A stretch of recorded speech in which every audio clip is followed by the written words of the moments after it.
বিশ্বজগতের সবচেয়ে উন্নত শারীরিক গঠনের জীব হচ্ছে মানুষ। সেজন্য মানুষকে সৃষ্টির সেরা জীব বলা হয়। সম্পূর্ণ সোজা হয়ে দাঁড়ানো এবং চলাফেরা করাটা মানুষের স্বভাবজাত বৈশিষ্ট্য। কিন্তু জানলে অবাক হবেন যে বর্তমানের এই আধুনিক বিশ্বে এমন মানুষদের সন্ধান মিলেছে যারা আজও সোজা হয়ে দাঁড়াতে পারে না। এখনো তারা আদিম মানুষদের মতো কিংবা পশুর মতো হাঁটে, চলাফেরা করে। এই আজব মানুষদের সম্পর্কে বিস্তারিত জানাচ্ছেন পলাশ খান। একটি পরিবারের সদস্য সংখ্যা ২১ জন। তাদের মধ্যে ৫ ভাই বোনই সোজা হয়ে দাঁড়াতে পারেন না।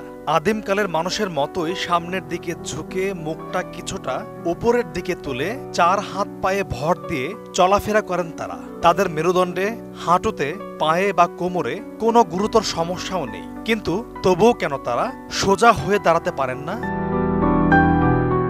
দক্ষিণ তুরস্কের হাতাই প্রদেশের একটি গ্রামে বসবাসকারী এই ৫ ভাই বোনের কথা গ্রামের বাইরের কেউ আগে জানত না।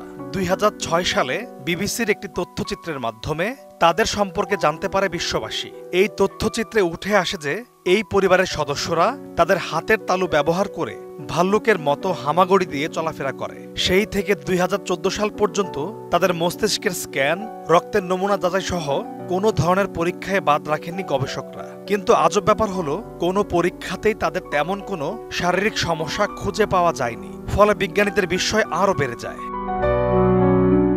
আমি বুঝি নির্মাণের শিল্প, সালাম স্টিল বোঝে ডিউরেবিলিটি। সালাম স্টিল, মোস্ট ডিউরেবল স্টিল।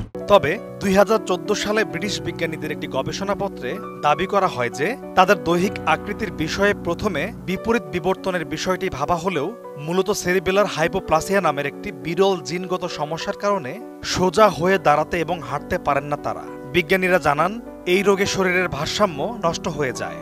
ফলে আক্রান্তদের পক্ষে সোজা হয়ে দাঁড়ানোটা সম্ভব হয় না।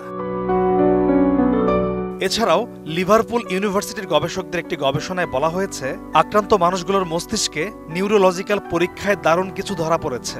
দেখা গেছে তাদের মগজের সেরিবেলাম অংশের মধ্যের অংশটা বেশ সংকুচিত হয়ে পড়েছে।